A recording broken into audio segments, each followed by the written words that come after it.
coming up on Roland Martin Unfiltered for Tuesday, May 28th, 2019. Rapper Meek Mill says he is going to sue the Las Vegas casino, the Cosmopolitan Hotel, saying they are racist as hell after they turned him away.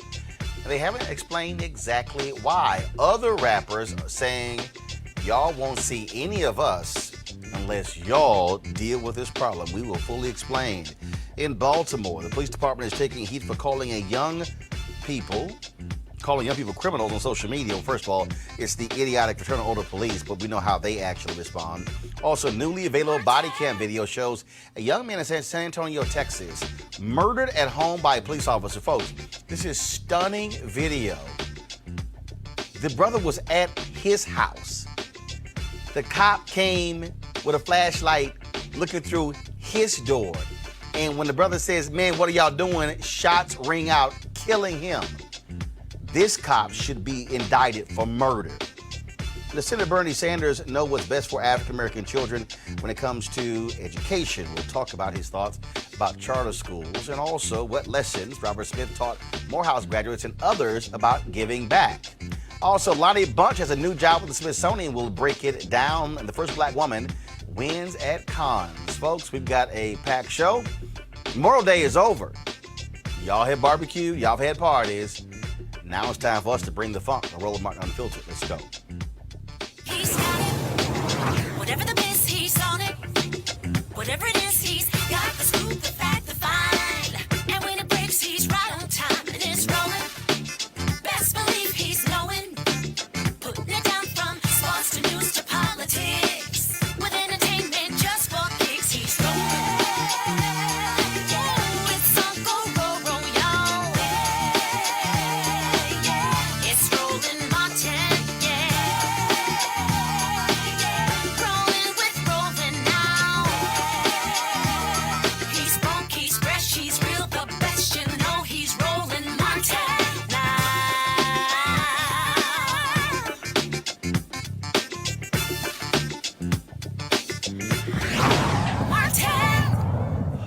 Cameras play a huge role when it comes to documenting racism. That was the case when Meek Mill tried to get into the Cosmopolitan Casino in Las Vegas.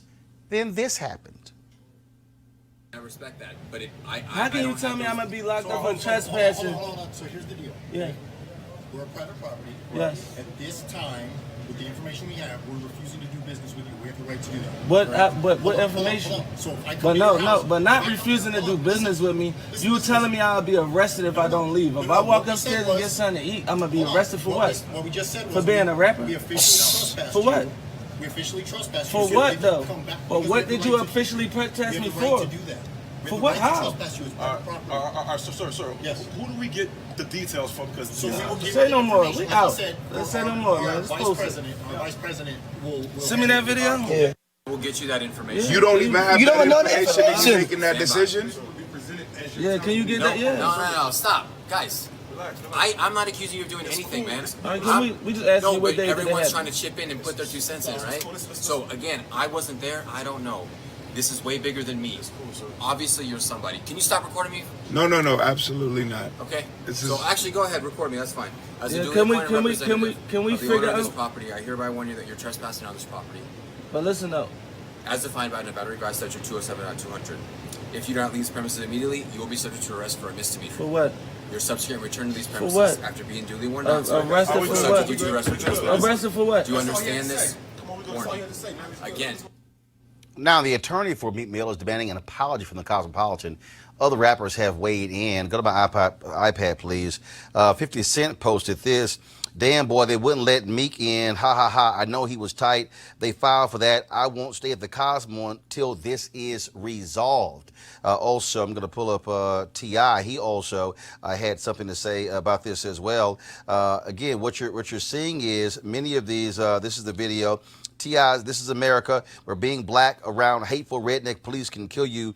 Actually, there's another video. Let me pull up. Here it is. Here. This was his. He says, Cosmopolitan, please explain Hashtag us or else. More than 6,000 comments there as well. Our panel right now joining us, Malik Abdul, Vice President, Black Conservative Federation. Also Kelly Bethea, Communication Strategist, as well as Dr. Jason Nichols, African American Studies, University of Maryland. Folks, here's what's strange here. So they tell Meek Mill based on information that we have, but they don't say what the information is.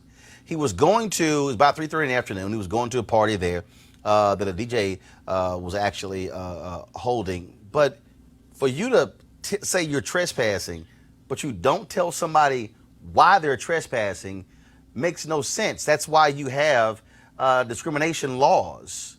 Right. I mean, it really doesn't make sense. I mean, I think we clearly see that there's a racial motivation here. And I think, you know, Meek Mill is good to put this out there. This is one of the great things about having cameras. Everybody has a camera on. And of course, you had the guy say, can you stop recording? Hell no. No, of course not. You know what I mean? He has every right to record that. And, you know, that interaction needed to be seen.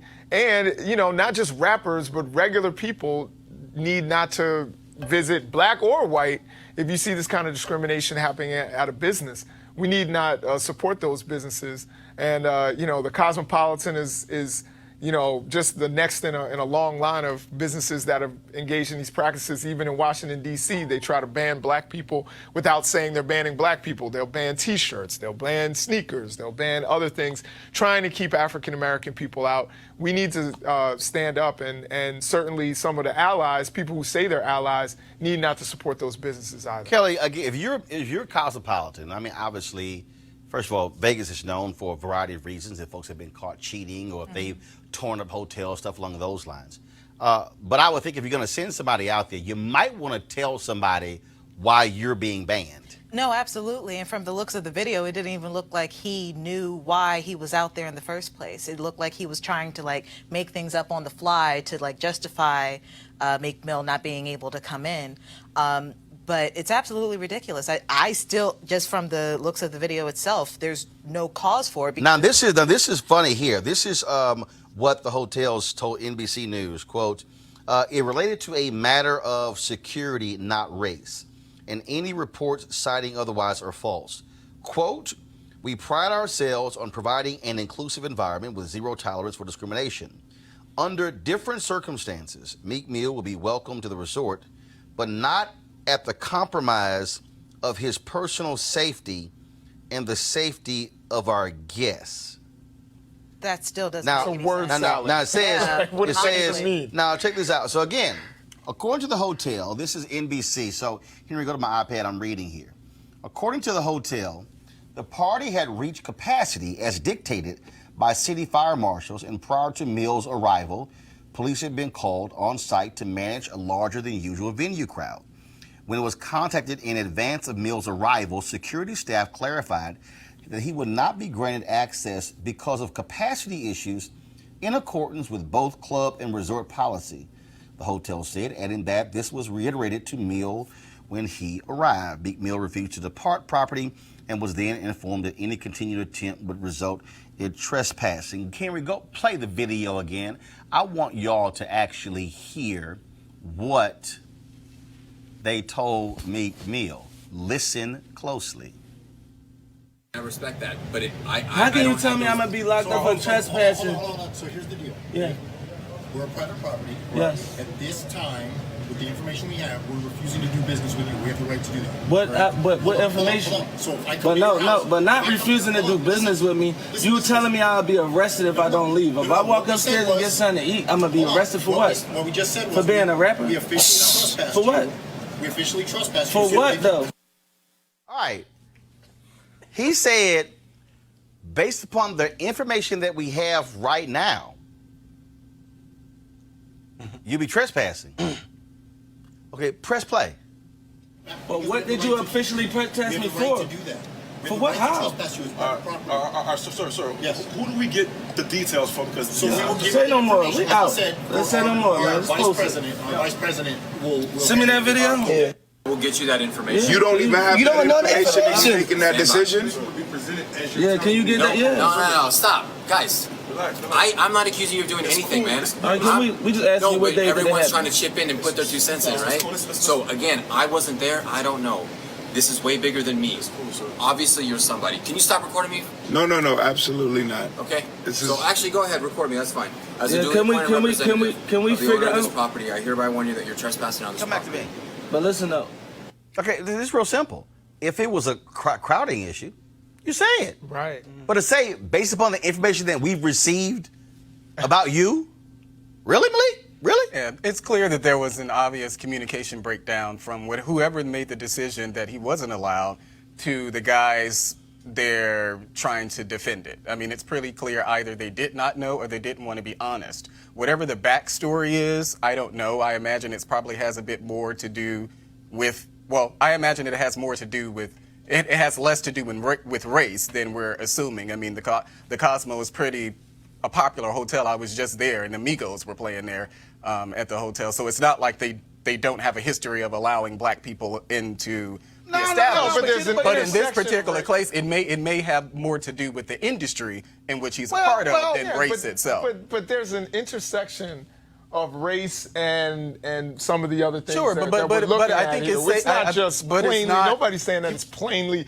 Oh, you're darker than a paper bag. No one's saying that. Right. But certainly there is an element of race if we're talking about the fact that he has, say he has a criminal record, or people have heard rumors about him, or he's a rapper, or whatever it is that led to him being barred from that hotel with him not doing anything. For whatever reason. I mean, they've allowed people who've been jailed before. Then race is an at element. that Here's the hotel. piece that people have to understand.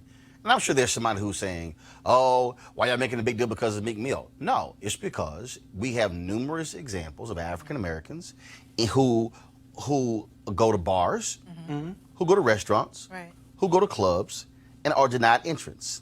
Folks who at the door will make up rules. Oh, you have to be dressed a certain way. Bouncing, Then they yeah. go, but that white person right there has yeah. tennis shoes on. Oh, absolutely. And it's these arbitrary decisions. If you are a hotel, and if it's a security issue, you say it. You don't start reading the code, the code, is really and if weird. you trespass, Right. you'll be charged with a Because that's what misdemeanor. he was wrong about the code. What if he was just saying that off the top of his head? The guy We don't said it was know. way bigger than me. Yeah, but that's my so- point about the whole communication breakdown. What if it weren't Meek Mill? It was some other rapper. They should have. No, had, but regardless, it wasn't- I'm trying to broaden this because it's not just rappers. No, it's what I'm not. saying is there are African Americans who have had to deal with this, whether it is hotels, whether it is bars, whether it is restaurants, in a variety of ways. And we have to deal with the fact that you have individuals who are white who own places. I know of restaurants where they've said, "Oh no, it's too many black people." I know of restaurants where they closed down because they said, "I'm sorry, the clientele is just too black." No, I mean, I agree with you. There's nothing to dispute about that. But specifically with this video, just the excuse that they gave in the press release to NBC, that just makes no sense. Because if it's a security issue, Meek Mill had security. So what are you talking about in terms of security? If it's But regardless. then it say it was for his safety. For his- that was my thing. I was just like, he's surrounded by Wait. security guards. He's got security. Y'all got security. He's in the safest spot. Just saying. He's in the safest spot he could possibly be in Las Vegas. But also the fact that he was invited to this event by DJ Mustard. Like, he's expected to be there. So for the hotel to come down and say, you're trespassing on what grounds? And this is also why you shoot the video. Because Absolutely. what they told NBC News, totally different than what you actually heard on that video, which is why video is so important, because folks again lie. And well, speaking of video, folks talked about lying. No, I'm gonna go to what happened in San Antonio. I'm gonna go to this right now. I was in Houston over the weekend. Had two nieces who graduated, and I saw this video. And first of all, I'm warning you in advance because it could be a trigger to someone who's watching this. Okay, so let me set this up for you. Literally, a cop is peering inside of a home with his flashlight, okay? You're gonna hear the homeowner, okay, come to the door. The homeowner ends up dead. 18-year-old Charles Chop Roundtree, okay? It took place in San Antonio. The video was released on Thursday. Police officer Steve Casanova was the one who fired the shots. Now, according to a statement given by Taylor Singleton, one of the witnesses, Casanova says, "What's up, man?" without identifying himself as an officer. Singleton, at that point, Stokes got up to confront Casanova, but none of them knew he was an officer at the time. Folks, follow me. The guy's sitting in his house. Some dude walks up with a flashlight and is shining a flashlight through the door. At no point does he say, San Antonio Police Department, we got a call, who's here? So I'm warning you in advance, turn away if you need to right now. This is what happened.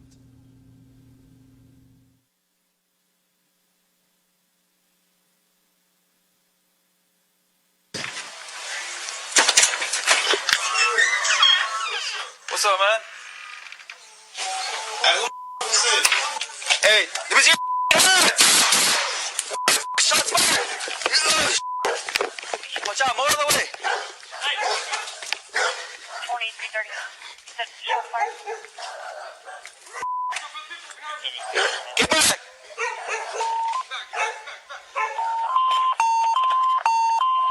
Get that fucking dog out of here. What'd you see? Hey, he had a gun. He pulled it out. Shots fired. Okay, you hear, first of all, now I'm going to play it again because I want you to, first of all, you see what so you can see what happened. Then I want you to hear what the cop says at the end, which, you know what that was all about. I feared for my life. Now, we're seeing him approaching the door. Now, let's dissect it again, okay? And when I tell y'all to stop, stop it. Play it again.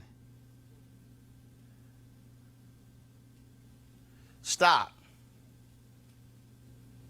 Now, this part of the video, he is approaching the door. He has a flashlight out. At no point do you hear him identifying himself as a San Antonio Police Department officer. Press play.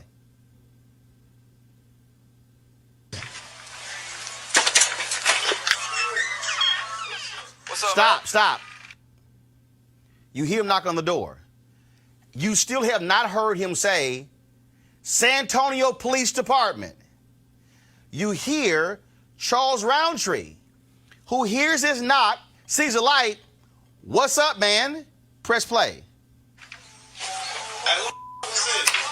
Hey, let me see your Stop. He fires into the house. Door is still closed. It's a screen door. Cop then says, shots fired. Press play. Watch out, more of the way. 2330. Said shots fired. Get back.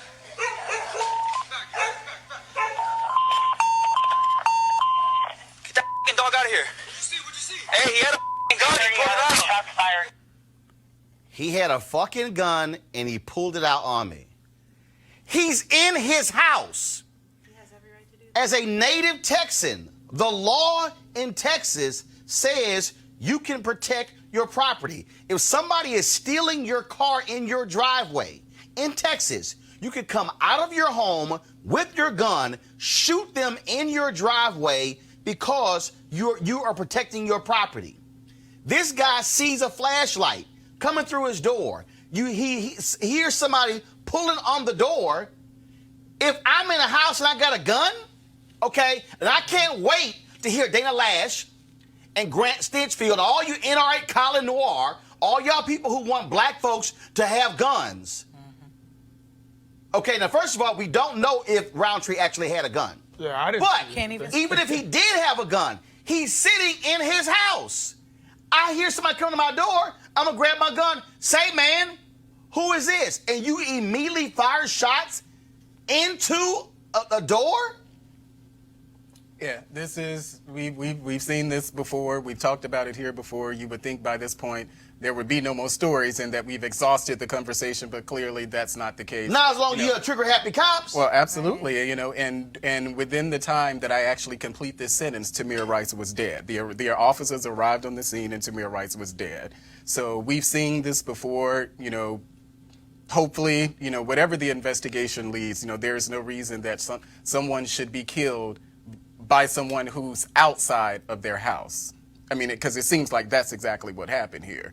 There is no excuse for this. I hope that there's an investigation, just like there were in the case with the Dallas cop who showed up at the guy's door. I hope who investigation thought isn't like that. Well, I thought Right. wasn't in that case. terrible Oh, I thought they actually finally charged her. Or something. They waited for her to get her story together. Right. Okay. You know, they waited and let her, you know, conjure up and get her stuff out of her apartment. That was a terrible investigation. And hopefully, you know, I think what Roland said is the big point here. I live in liberal blue Maryland. You come shining a light Right. into my house and say, "What's up, man?" There might be somebody in the doorway with a gun. Right. I'm gonna keep it real with you. Well, that's You know, I have kids in my home, and I'm not sure what Roundtree, you know, friends, family, mother, people he was trying to protect, or just protect himself. protecting himself. Right. He had every right, if he did have a gun. Now, to have mind you, everybody's. Listen, here's the deal. This took place in October. Wow. Oh wow. The body cam footage was just released. Wow. The family, they filed a civil lawsuit against the city and the officer, saying he was not properly trained. What was crazy about this, again, the cop says that another gentleman in the house, Devontae Snowden, was reaching for a gun. Now, Snowden was actually, he was shot, he recovered, and he was charged with being a felon in possession of a firearm. The shooting took place on October 17th, but the family says that they were in the home just simply talking, listening to music. Police say the house was well known to sell drugs, but the police report said the officer found a wooden door partially open and two people inside, one of whom opened the door. Snowden's arrest affidavit says the door, which had been ajar, opened when Casanova knocked.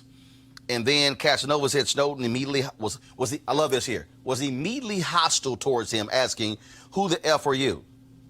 Okay, if I'm inside my house and it's a flashlight and I don't know who you are, Right. that's probably what I'm going to say. Exactly. Right. Who are you? And I'm coming to the door. According to police, Snowden reached for the gun in his waistband before Casanova shot him, fearing for his life. A bullet struck Snowden in the buttocks before going through him and killing Roundtree, who was sitting on a couch behind Snowden. Wow. Police recovered a pistol from the home outside a partially open window 15 minutes after the shooting, believed to have been in Snowden's possession. The police chief says it's a very unfortunate, tragic incident that happened. Unfortunately, that person who was just sitting there was killed by a bullet fired at someone who was attempting to use deadly force against police officers. So this wasn't even the person who opened the door that he Right. shot. No, he shot him He too. shot at the guy the one who died. came to the door, but the bullet went through his buttocks and hit the guy, hit Roundtree, who was killed. The problem here again is the BS. How are you firing into a home? And then you shoot him in the butt. So how do you shoot it? But you're firing. You're firing into a home. Okay, went Right. through him. Like there was no. And it looked dark. But how are you? I don't But know. how are you as a It's cop not about the firing darkness. It's into a not about- home? Right. Like My thing is also, if you are that afraid, why didn't you Why don't call you- for backup? Why do Why you didn't have you that identify job if yourself? you are afraid? But why do you identify How about yourself, this? though? How about you get on your police department speaker? This is San Antonio Police Department. I need every occupant in the house to step outside. I'm probably not coming to the door with a gun at that point. But at Right, least I know who you are. but also again, I'm inside my house. I have the right to say who the hell is pulling on my door. Right. Absolutely. And if I got a gun, I got a gun to protect myself. It doesn't matter if you're a cop. Right. It doesn't matter. You don't get, just like the woman in Billings, Montana, you don't get just to walk in my crib because you a cop. Right. No, Right. that's true. And he didn't even have the opportunity to walk in. He literally was just From at outside. the door. The door is still closed. He shot through the door. And the cop said it was accidental. How the hell is it accidental if I pull my gun and I'm firing into a door at somebody in the house? And then runs away as if somebody's chasing you. And he And probably then talks about the dog. and he probably had the gun drawn the entire time. That's what I'm saying. Because he lifted that gun up really quickly. He ain't Yeah, it quick was to out of draw the holster, McGraw. I'm pretty sure. He had it out of the I holster. thought it was like this. I thought know? he was in this position. It was like the flashlight, gun underneath. Perhaps. Yeah. And You then- know, like he didn't even give anybody any According time. to the San Antonio Express News, again, this took place in October 2018. They keep trying to make the argument, oh, the house was known to sell drugs. It does not matter. It doesn't matter. It does not matter if you say that they've known to sell drugs. The reality is you have the right to sit in your house with the door open and with a screen door, and you don't have the right as a cop to come to, one, try to open my door, because here's the first piece. Did you have a warrant? Right. If you did not have a warrant, then you should not be trying to pull on the door. And if you did have a warrant, You still have to announce you still that. have to Right. knock. Now, you have some no-knock warrants, but did you have a warrant? No. They got a went call. to a no-knock raid with one person. I'm not, but That my doesn't point is, they got a call saying there was some disturbance. But the problem here, again, black person dead. And again, I don't care. Let me be real clear. I don't care if they have a criminal record. I don't care what their history is. You have a right to sit in a house, and you have a right to have a gun. By Now, your side, if right, you wanted to. You do. In Now, Texas, of all states. if this person was a felon and shouldn't have been carrying a gun, That's a different whole story. different deal. Right. But still, if somebody's rolling up to my crib and I'm packing, I'm probably gonna grab my gun. Yo, who the hell is that outside? What's up, Slim? And he probably, to be honest, they said he was reaching for it. He probably reached for it because he saw him holding the Okay, gun. first of all, No. of course I'm gonna reach for it Right. if I got a bright ass light Right. shining through and I don't know who it is. Right. I'm gonna probably reach for my gun like, who the hell is this? Right. But something that you actually said in the report, he said likely, or so he didn't even know whether this person had a gun. It was like he likely had the gun. At least that's what I heard you read. Officer Casanova saw a handgun on SP2's waistband and told SP2 to show his hands. At this point, SP2 ignored Officer Casanova's commands and continued to remove his handgun from his waistband. That's a damn lie. So within that no, 2 second That's a period. damn. Right. Hold up. That's a damn lie. Play the video. I can't watch it. Play. That's a damn lie. And listen.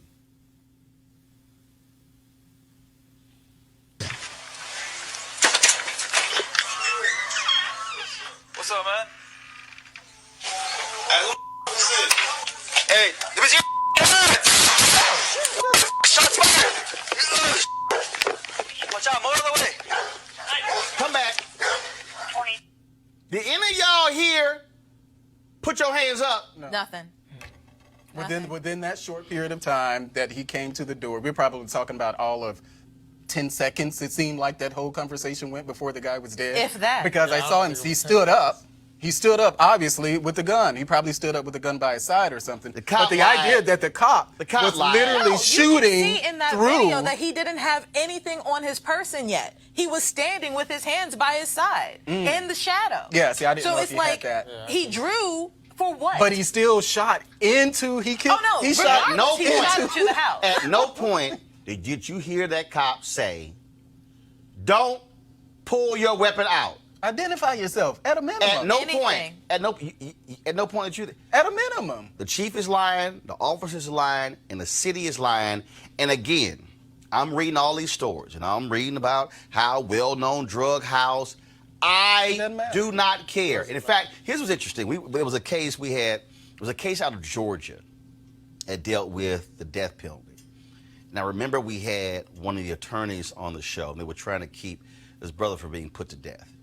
And Tom Joyner said, well, you know, did the guy do it? And the guy was guilty of the crime.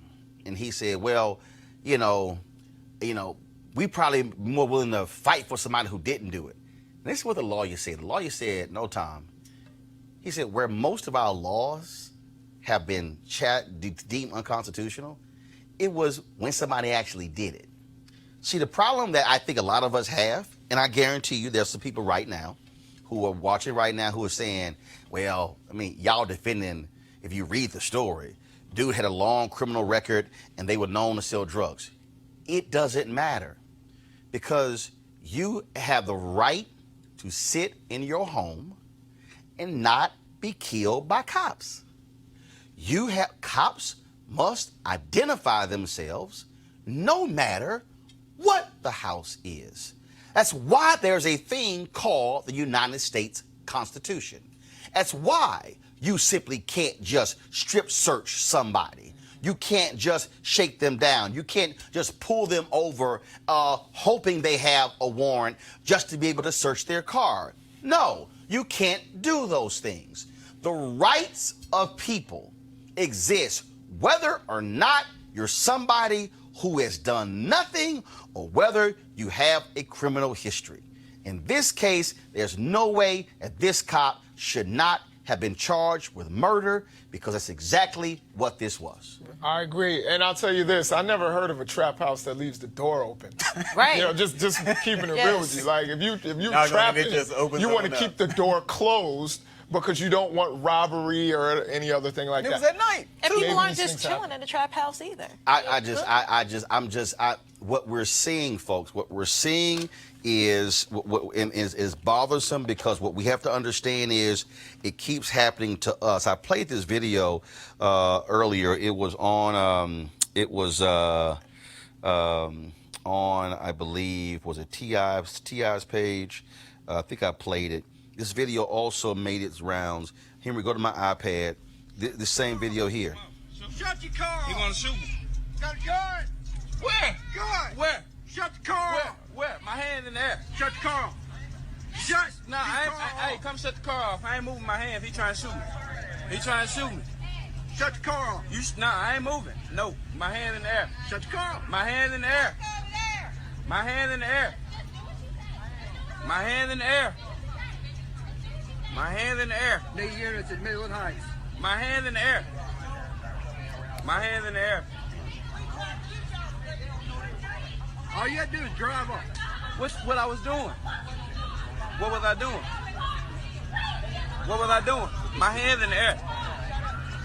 My hand in the air. Failure to comply with the lawful Shoot me. order. My hand in the I'm air. not gonna shoot you, but you're not gonna move those hands. My hand in the air. My hand in the air. You tell me to shut my car off so you can shoot me. Come on now. All right, What I do wrong? Okay. I want y'all to shut the car off. 40 seconds later, you're not going to move your hands. There you go. Shut. He said What? it. He said it. He Homeboy's right. No, I ain't Nah. touching nothing. And if Right. you continue to watch the video, at some point he takes the guy's arm and just pulls it back, pulls it through because his arm is through the window. So he literally pulls his arm back as he's sitting in the car. So he has one hand recording and he pulls the guy's arms back outside of the window of the car. And so that's why when he opens it, the guy's arm is still through the window because he did right. No, I'm not turning off the car. He was seemed like he was in the passenger seat, was it? And he's telling him to reach over No, and turn off. bro, like, no, Not you gonna ain't do that. shooting me Not gonna and do then that. claiming Yeah. I was reaching for a gun. No, he not- said, nope, hands gonna stay right here. It's not happening. This is the reality for black people in this country. Sure.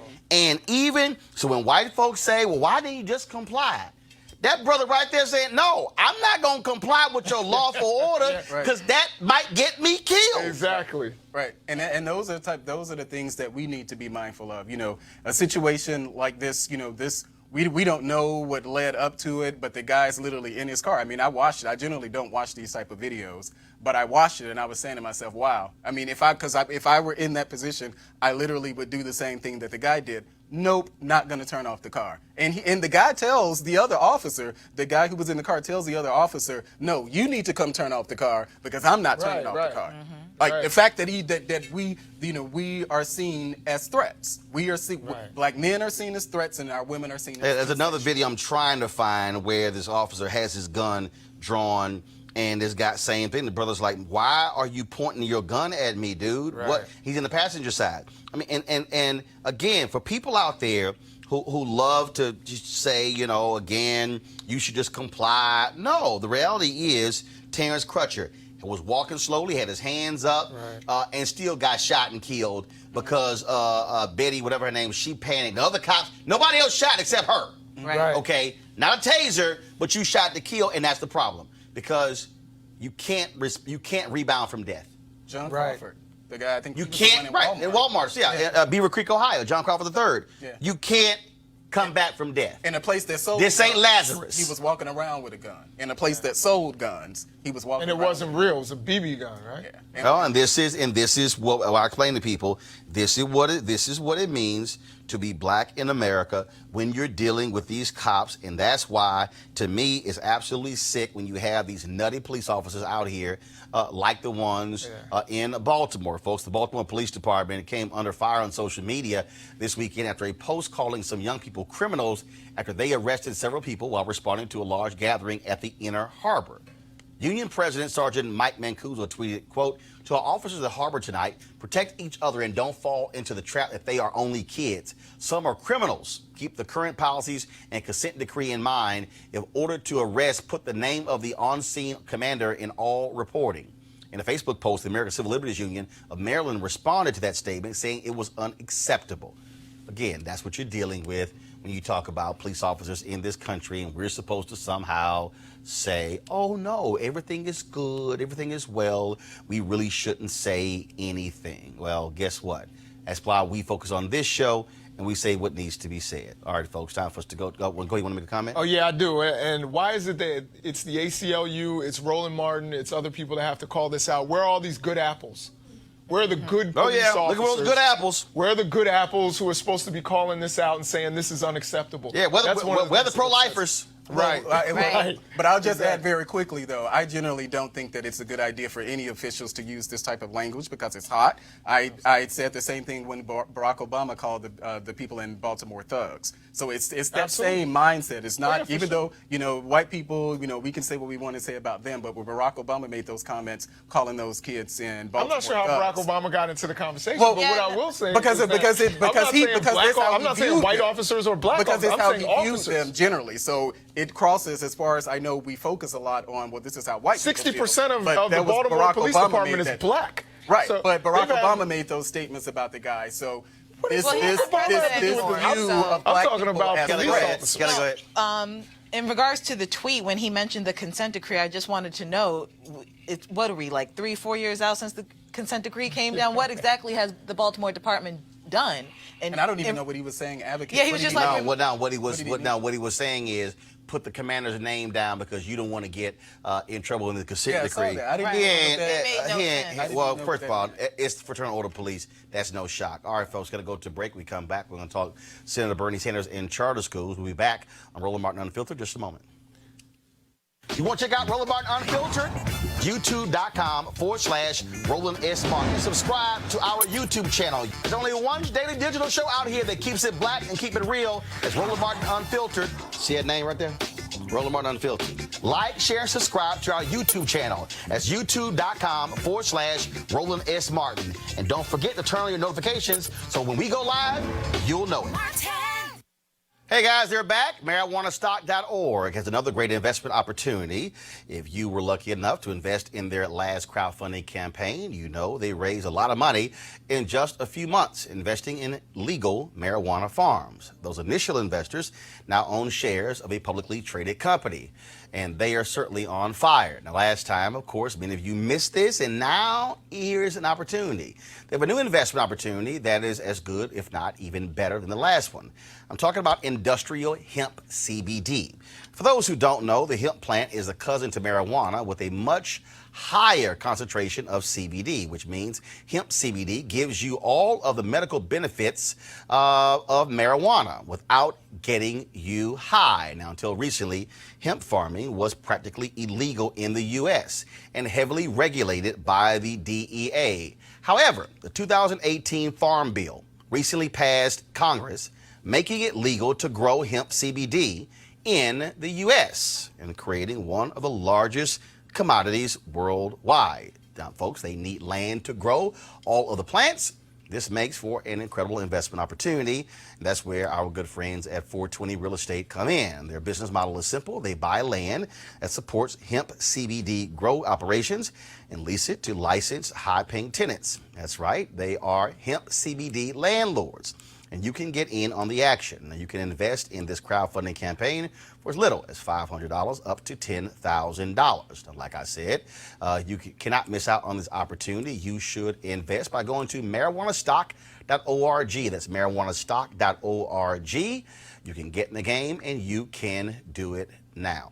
All right, folks, tomorrow I'm going to be in Philadelphia for our school choice is the Black Choice Town Hall taking place at one of the charter schools in Philadelphia. We previously have been in Atlanta as well as Indianapolis. And it's really interesting because it's amazing to me the level of attention that is focused on charter schools. But here's why I think it's the most dumbest thing in the world. Charter schools literally make up 10% of all public school students, which means that 90% of all kids in America who go to public schools go to traditional public schools. Yet how is the conversation all about charters? I keep making the argument. So 10% of the schools have created the funding problem for the other 90%. That is truly stuck on stupid. Last week, I interviewed Senator Bernie Sanders because he came out with his particular plan dealing with education, where he wants to get rid of for-profit charter schools. They only make up about 15% of all public charter school students. The rest, folks, are non-profit charter schools. And the National Alliance for Public Charter Schools, we want to talk to them about this. So joining us is Amy Wilkins Sr., Vice President of Advocacy at the National Alliance for Public Charter Schools. So this is what still bugs me, because the problem that I have is how are 10%, how did 10% become the problem for the 90? It's not the problem for the 90. Our school districts are stressed. They are underfunded. They need help. Their results for kids, particularly African-American kids and Latino kids, aren't what they should be. But it isn't the fault of charter schools. And so when I hear the phrase, "Oh my God, they're draining money," okay, and I have these debates with people on social media all the time, and I have to keep reminding them that when they say that charters are draining money from public schools, charters are public schools. So this idea that they're taking money, it's nonsensical. Also, I think most people have no idea what the hell they're talking about, because one, there's this assumption that charters are getting all this money, when in fact charters actually get less per pupil than traditional schools. Right.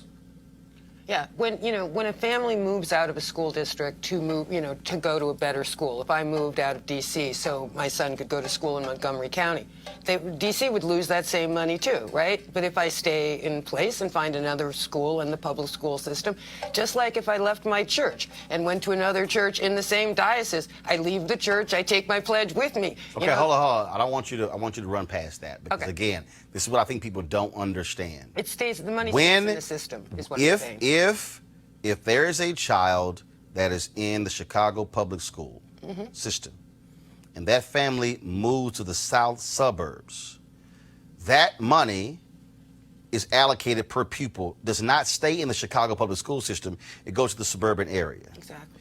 But it's a totally different school district. Right. Yet, if a child in the Chicago public school system goes to a charter school in the Chicago public school system, the money stays in the Chicago public school system. Exactly. Okay, because again, that's what amazes me whenever we have this discussion. And so when I talked to Senator Bernie Sanders, he did say that he supports nonprofit charters. That's great. But then he mentioned, of course, he wants transparency and some other things. But his distinction was that he was against for-profit charter schools. Well, he has to take that up with the state of Arizona, because the state of Arizona is the only state in the 50 where a for-profit entity can hold a charter. So you can go out and talk to the people in Arizona, and leave the rest of us alone. So hold on, but you have something like K-12, which is the online, which is a for-profit entity, but they run operations. They have students that are all over. Yeah, and we've been working, and that really is a state-level issue. Senator Sherrod Brown raised that in Congress, and as well as Patty Murray, and both have agreed. And I think the way the laws work, it is a state-level issue, and my organization is working to curb or eliminate those entities where they are doing kids a disservice. And the thing is, so I love this here, because we got somebody here, which is pretty funny.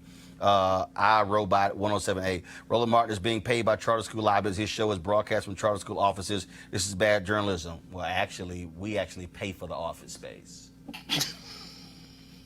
We pay for the office space.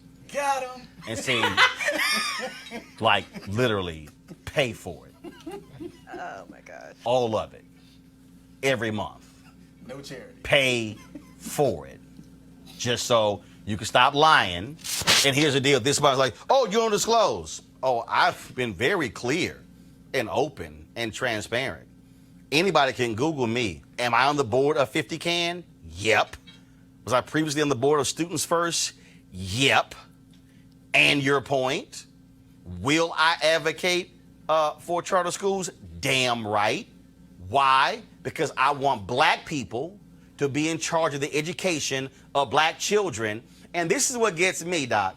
I hear all these black folks. Oh, also, while all y'all out there hating on charter schools, can y'all name me how many HBCUs in America have a charter school? So for all y'all who love HBCUs, why don't y'all go Dog Howard, which has a charter school? Am I correct, Amy? You're correct, but also most of us don't hate charter schools. When you look at the polling data, 58% of African Americans support African American voters support charter schools. When you go to millennial African Americans, that's low data. We did the poll at TV1. We did the poll when I was at TV1. More than 70% of African American parents said they would send their kid to a charter school, and more than 70% of black parents said, I would take a voucher. Doc, this is simple. Because black parents are the ones on the front line looking at their kids saying, I'm tired of my kid going to a failing school. Yep. Right, I'm definitely not against charter schools. I think I just was looking at what Bernie Sanders was calling for, and it seemed pretty reasonable to me. But I think, you know, as far as charter schools, the ones that produce, you know, good results, I'm all for it. You know, I have nothing against that. You know, Malcolm X said only a fool would let his enemy educate his children. I'm not saying anyone's enemy, but certainly if black charter schools are going to educate black children, I have no issue with that. Amy, the issue that I have is that first of all, literally the level of ignorance of people who have no idea about charters. One of the things you will hear is that there's no accountability. First of all, education in America is not federal. It's actually state, just actually local. So you have state laws. So when somebody tells me you have no accountability for charters, that's a lie. In Texas, you have a charter school. You have 3 years. 3 years to get your numbers to an acceptable level or they shut you down. 3 years. I know of some traditional schools that have been failing black kids for 30 years, and they're still in existence. Y'all, that's the law in Texas. There are other states where they have... It's not just Texas. I mean, that is the condition under which charter schools are set up in every state. It's not necessarily 3 years. But if you don't meet the conditions of your charter, you are shut down. That is the ultimate accountability. I went to a public school here in D.C., and in 3rd grade, I couldn't read, right? I could not read. That school is still, I'm 60 years old, you know, that school is still under-educating black kids in this city. If it were a charter school, it would have been shut years and years and years ago. Malik and Kelly, here's what also gets me, because this is what it angers me to no end.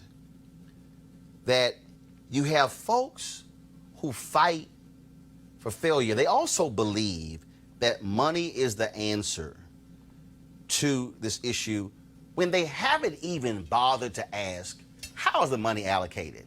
Right. For instance, if you're in a school district and it's $10,000 per pupil, all $10,000 does not go to the education of the child. It doesn't. About 70+% actually goes towards administration and is paying for other things that have nothing to do with education, But see, that's the BS that folks have fallen for. Yeah, it's a big misinformation campaign, and I think it's the fact that it's become political. So, you have people, the Republicans are generally more supportive of charter schools and school choice, and then on the other opposite end, you have unions, where Democrats are more supportive of unions, and then Republicans wage this misinformation campaign when talking about things like unions. But hold up. I need you to unpack that, because see, Amy, this is part of the problem. Kelly, I want to bring you in as well, because see, folks don't want to deal with transparency. Mm-hmm. What you have on the left, you're absolutely right. Unions are the biggest, teachers' unions, one of the biggest financial supporters of Democrats, who largely oppose charters, which is kind of stupid because the American Federation of Teachers has a charter school. Yeah, they do. In New York. I'm sorry, that makes no sense. I didn't even know that. So, yes, they have a charter school in New York City, but they oppose charters. Hello. So, that's what you have. Now, Malik, there are some nefarious people on the right who only support school choice because they want to see unions shut down. Mm-hmm. See, so as somebody who's in the movement, I've challenged those white conservatives. Why are you here? Mm-hmm. Because if you're here trying to pimp black and brown kids for your political purposes, get the hell out. Mm-hmm. Right. For me, this is about education, and that's the difference. And so you got to call out folks' motives, and there are Democrats who are in support of school choice. Mm-hmm. You have Democrats for ed reform, Shavar Jeffries leads that, so that exists. So when we talk about transparency and accountability, we got to always say, what are your motives as to why you are in this? Roland, let me just enter one other thing into it. There's a study from Berkeley a couple years ago that said that charters don't produce better results. That's my only issue with charters. There's a lot of evidence that says that they don't necessarily, and not only that, when you talk about attrition, and this is what Bernie Sanders was asking for, was just transparency on your attrition rates. Right. And the people, charters also kick kids out that are problems. No. Right. So now let me unpack that. Amy, go ahead. Well, I think a couple things. Most of the evidence, charters are a mixed bag. There are some very good charter schools, there are some mediocre charter schools, and there's some charter schools that should go away. On the whole, the evidence that we have, and the soundest evidence, is a study that was done a couple of years ago by the Center for Education Reform, which showed that in urban settings, black kids and Latino kids in English language and mathematics gain more days than their peers in the district-operated schools. So in general, our kids do better in these schools. But the thing about, and that's really important to me, because what I want is for African American and Latino kids to do better in school than they are. But the other thing about charter schools is it gives families choices, right? When you are affluent, you got a lot of choices about where to send your kids. You can pack up and move. Yeah, right. but if you are low income, what charter schools do, in Minnesota, there's Hip Hop High, right, where that Prince helped found, and that is a kind of education that most people wouldn't have access to if it weren't a charter school. Here in D.C., you have Washington Latin, so a family could pick a classical education for their kids. Affluent people have all these choices for their kids. I want to be sure that all those choices are high quality, but I want to be sure that your income and your race don't limit your choice. And I want to strengthen the public school system. And what charter schools are a part of a healthy education ecosystem. Here's what I found to be very interesting, Kelly, when we had this conversation. Right. Magnet schools have been around for more than 30 years. Yeah. Yes. Magnet schools are specialized schools. Mm-hmm. There are people who I deal with, they say, yeah, they have lotteries, but charters can pick who they want. I don't. To everybody who's watching. I went to Jack Yates High School, traditional public high school in Houston, Magnet School of Communications. Guess what that meant? I had to apply to get into Yates Magnet School of Communications, which means somebody got rejected. Right. But what's interesting is, folks, especially some of the black people, and I would love for the black people sitting here commenting on YouTube and Facebook and Periscope, I would love for them to explain to me how they criticize charters by saying they're selective when it's a lottery system and they're not. But then say nothing about the plethora of magnet schools in America where you have to apply to get in. Not only that, but I grew up here in D.C., and I had to apply to public schools here in DC to get out of my district of the middle school that I was zoned to because it was an underperforming school. I had to apply to get into a public school, a straight DCPS, non-magnet public school, just so that I could have an education at the same par as my white counterparts. And here's So the issue with study, Jason. Here's my issue with studies. I could pull any study to show you traditional schools and charter schools. Here's what the reality is. There are traditional schools that are doing great jobs. Yeah. Mm-hmm. My philosophy is study them, replicate them. There are charter schools that are doing a great job. Keep them, study, replicate them. They can coexist at the same time. The problem I have is when you have traditional schools that are failing and black people are being told, wait, the 10-year plan is coming, and if your kid's in the 5th grade, they're only there 7 more years, so 10-year plan will be a little too late. But then you also have, and this is what I told the white folks in the aid reform movement, there are charter schools that are abysmal, that have no business being open and should be shut down. I can't accept failure. The problem I have is the people who want to limit, like in California right now, limit the successful charters by saying, oh, it's bad because a school district is underfunded. No, because y'all don't know how to manage your money. Right. And you ain't got a $35 million shortfall because 500 kids left. Right. No, you got a shortfall for some other reasons. That's the issue that I have when we have this conversation. No, I agree with you. I think we're, for the most part, in agreement. And the only thing that I would disagree with that you said earlier was when you said that people on the left don't criticize the way public schools are right now. I mean, that's not what I said. You know, if you look at what people have been saying about Stuyvesant and what, you know, the things that are going on in New York City and the way that there's been plenty of criticism. No. First of all, First of all, those schools in New York are deemed elite schools. Right. Those, just like in Houston, we had programs called Vanguard. Okay, that's what those schools are.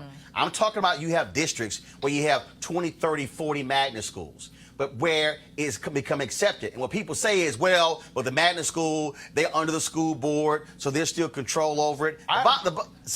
Plenty of critiques for magnet schools too. But that's a segregated school within a school. But here's the piece though. Okay, so then what do you do? How do you then create career-driven schools if you don't have some form of process? Booker T. Washington High School in Houston is an engineering magnet school. You have to take a rigorous test to get in. Why? Because they're trying to produce engineers. Yeah, but everybody can't go if you're not proficient in math and sciences. You can't pass the test because guess what? You're probably not going to be a successful engineer. And guess what? Prairie View A&M, Texas A&M, and those schools that want those black engineering, they go right to Booker T. Washington because they are producing black engineers from 9 through 12. Without that school, no leg up. And you were right. And we talked about, I think this is part of that misinformation campaign from vested interests, those who are opposed to charters. Those who support. Well, yeah, you just mentioned data, talking about just the number of us, black people in general who support things like charter and school choice. The numbers are high. Here in D.C., parents have to participate in a lottery where they may have 5 or 6 or 7 different schools that they simply just throw their child's name in a bag, and hopefully they get you have to get put on a waiting list.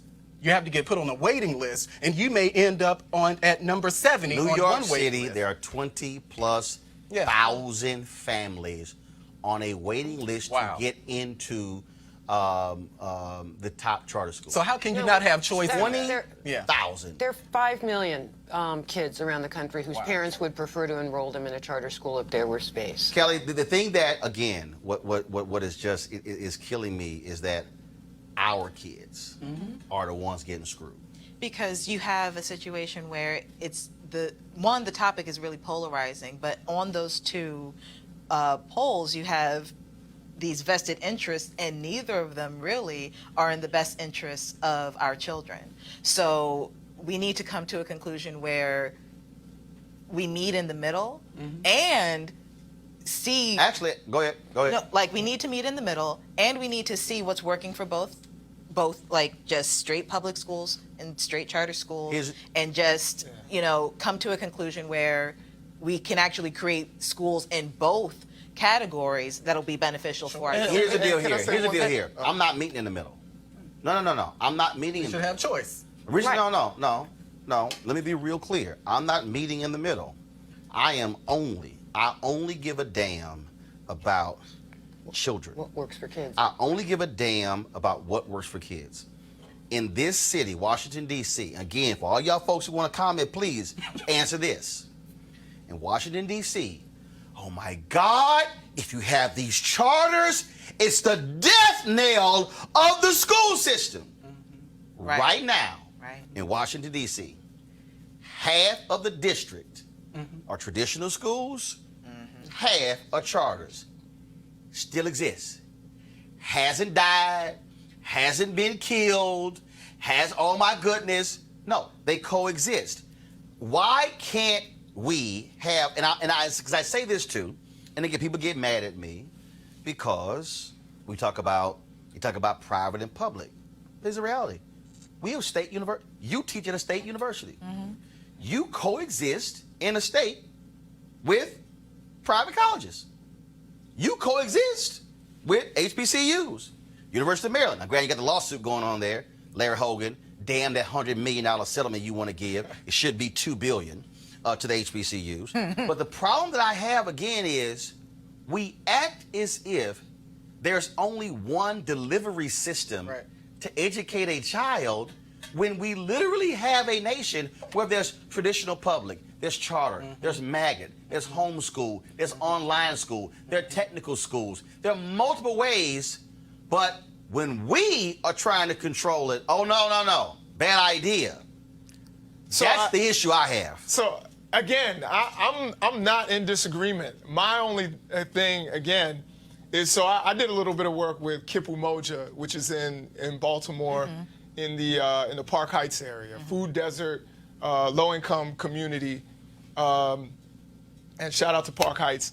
Now, the issue there that I saw was that it was an amazing school. It had amazing administrators. It had amazing teachers, and they literally set up a trauma center, which was given, staffed by people from Johns Hopkins. Johns Hopkins helped them. They had, nurses and doctors and things like that for on staff, psychologists. And the question is, how come we've been unable to have those kinds of things in public school? Well, no. And now again, I'm not blaming the charter school. They're doing the right thing. Not how come. Right. They're doing the right thing. I'm saying we need to have that. We should be shifting to the black-run school board saying, why haven't you done it? See, this is what happens. Why haven't we developed that kind of relationship? But here's what happens. What happens is it leads to, shut them down. Stop. Shut them down.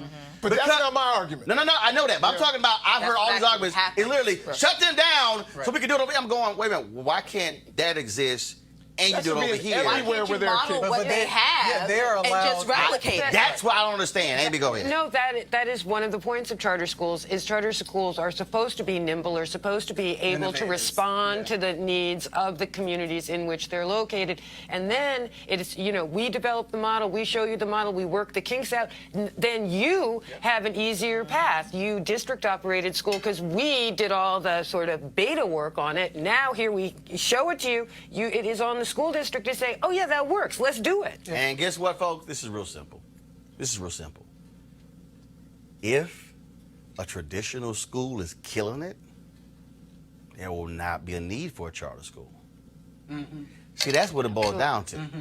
I mean, we can sit here and holler all we want to, but people are filling a void because of what is failing. And again, We can sit here and we can run down every single problem. We can say they have not been funded from day one. We can talk about racism. We can talk about classism. We can talk about everything in the world. But at the end of the day, if you got a black kid who's sitting in an elementary school and that elementary school has an F, when you're dealing with schools where I was in Selma, let me help y'all out. I was in Selma. The first black woman who was an athletic director at a Division I program, she said the test scores in Selma are so bad, I would not authorize my scouts to even come recruit your athletes because they likely wouldn't be able to pass the test. Wow. 4% of black kids in the state of Alabama were proficient reading and math level. 4. Guess what? They ain't have charter schools. 2. Until 3 years ago. And guess how many? So again, for all y'all out there, okay, since y'all want to talk about data and studies, 3 years the law has been passed in Alabama. They have fought like cats and dogs to keep charters from opening. And Amy, how many charters in Alabama? There's, I think, 2 opening in the fall. Yeah. That's a disgrace. 2. That means the massive failure in that whole state, who you gonna blame it on? Can't blame it on charters. It's only 2 in the whole state. Right. That's it. They only been there in the last 3 years. I was there 2 years ago and they only had 1. So who you gonna blame it on? So what the hell are we supposed to tell the black kids in Alabama? I'll wait. I'll wait. What we should tell the black parents in Alabama? Yet we are sitting here getting caught up in this BS. No. Accept success, say enough to failure. That's what we should be doing. Amy, we appreciate it. Thanks a bunch, folks. Thank you Again, so tomorrow much. we'll be in Philadelphia. Looking forward to it. We'll actually be broadcasting from there as well, so we'll be live streaming the event. It is free up to the public. God, kill the music. I got one more story. I'm not going just there yet. And so I'm going to read for you the location. Again, it's going to be at Mastery Charter School, Shoemaker Campus, 5301 Media Street in Philadelphia. We have, of course, we have our information tables from 5:30 to 6.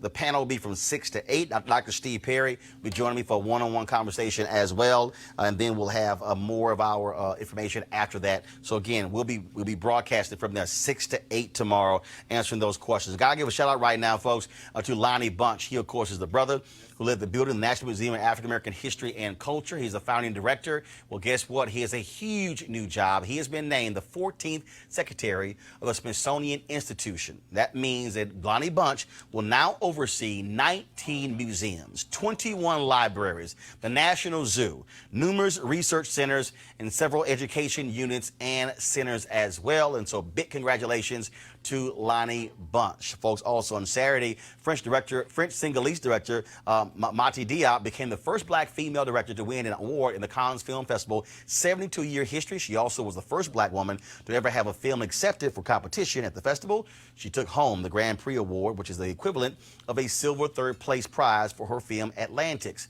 The movie is set in Senegalese that combines social consciousness with the supernatural in a tale of sexual politics among young migrants. And so the sister is doing well. All right, folks, all you members of our Bring the Funk fan club, here's what we got. If you are a member, we can go, guys, go ahead and pull it up, please. You can go to the website right now, and you can get your discount to all the books that we have, of course. My book, The First, President Barack Obama's Road to the White House. Also, my wife's book called Fulfill, The Art and Joy of Balanced Living, as well as my spirit faith-based book, Listen to the Spirit Within. You can get all 3 of those books on our website.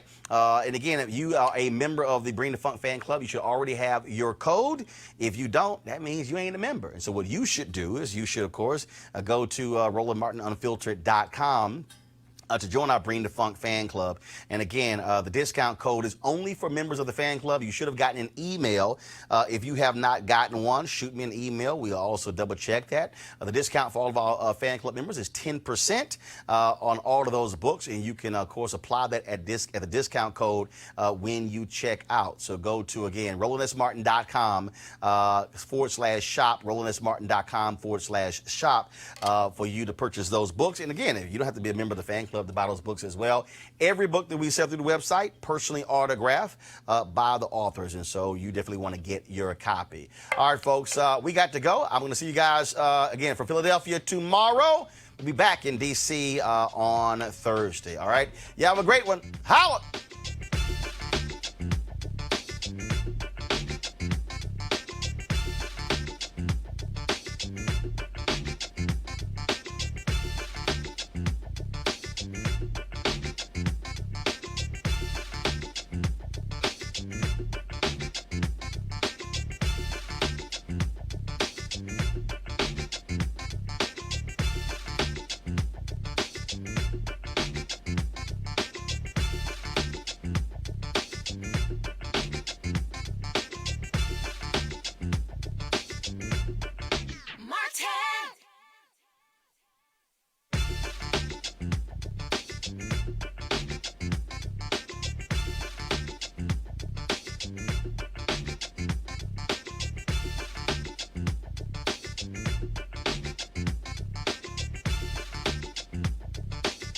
I was recently in Atlanta for our School Choice is the Black Choice Town Hall event.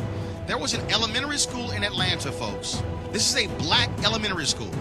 5% of the school's students were reading on grade level. I'm gonna repeat that. In Atlanta, 5% of the children were reading on grade level.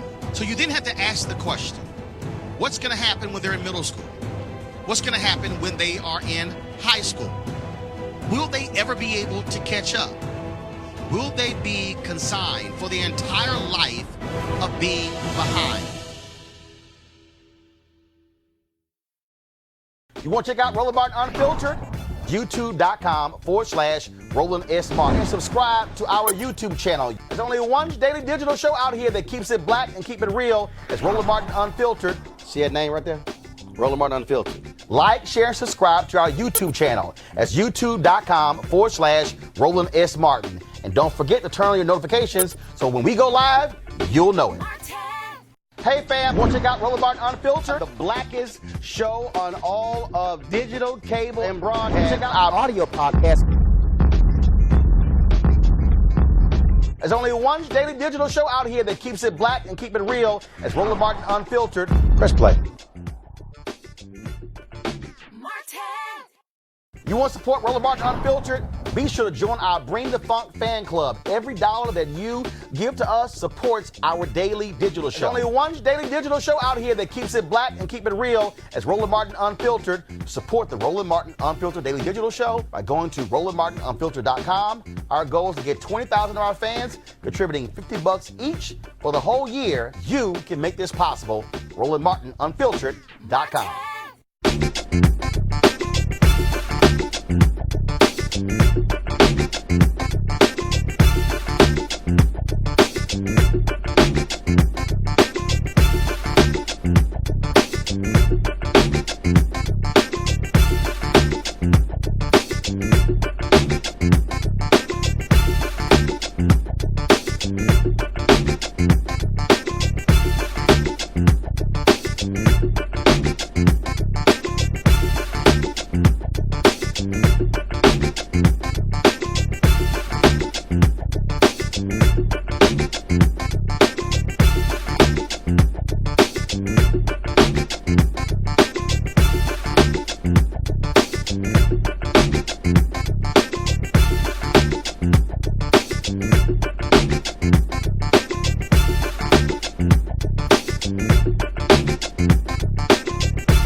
school choice is the Black Choice Town Hall event.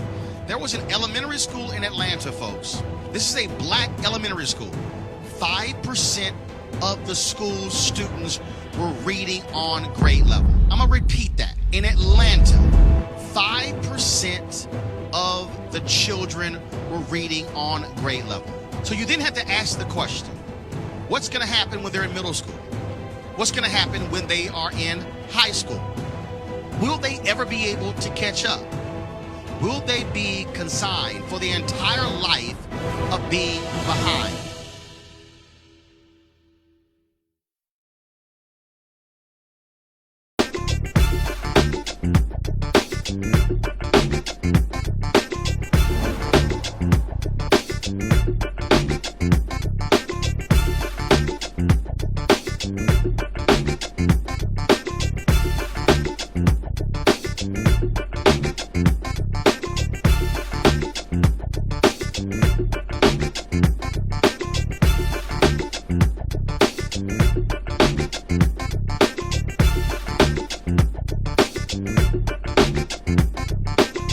You want to check out Roland Martin Unfiltered? YouTube.com/Roland S. Martin. And subscribe to our YouTube channel. There's only one daily digital show out here that keeps it black and keep it real. It's Roland Martin Unfiltered. See that name right there? Roland Martin Unfiltered. Like, share, and subscribe to our YouTube channel. That's YouTube.com/Roland S. Martin. And don't forget to turn on your notifications so when we go live, you'll know it. Hey fam, want to check out Roland Martin Unfiltered? The blackest show on all of digital, cable, and broadcast. Check out our audio podcast. There's only one daily digital show out here that keeps it black and keep it real. It's Roland Martin Unfiltered. Press play. You want to support Roland Martin Unfiltered? Be sure to join our Bring the Funk fan club. Every dollar that you give to us supports our daily digital show. There's only one daily digital show out here that keeps it black and keep it real. It's Roland Martin Unfiltered. Support the Roland Martin Unfiltered daily digital show by going to RolandMartinUnfiltered.com. Our goal is to get 20,000 of our fans contributing $50 each for the whole year. You can make this possible. RolandMartinUnfiltered.com.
You want to check out Roland Martin Unfiltered? YouTube.com/Roland S. Martin. And subscribe to our YouTube channel. There's only one daily digital show out here that keeps it black and keep it real. It's Roland Martin Unfiltered. See that name right there? Roland Martin Unfiltered. Like, share, and subscribe to our YouTube channel. That's YouTube.com/Roland S. Martin. And don't forget to turn on your notifications so when we go live, you'll know it. You want to support Roland Martin Unfiltered? Be sure to join our Bring the Funk fan club. Every dollar that you give to us supports our daily digital show. There's only one daily digital show out here that keeps it black and keep it real. It's Roland Martin Unfiltered. Support the Roland Martin Unfiltered daily digital show by going to RolandMartinUnfiltered.com. Our goal is to get 20,000 of our fans contributing $50 each for the whole year. You can make this possible. RolandMartinUnfiltered.com. Hey fam, want to check out Roland Martin Unfiltered? The blackest show on all of digital, cable, and broadcast. Check out our audio podcast. There's only one daily digital show out here that keeps it black and keep it real. It's Roland Martin Unfiltered. Press play.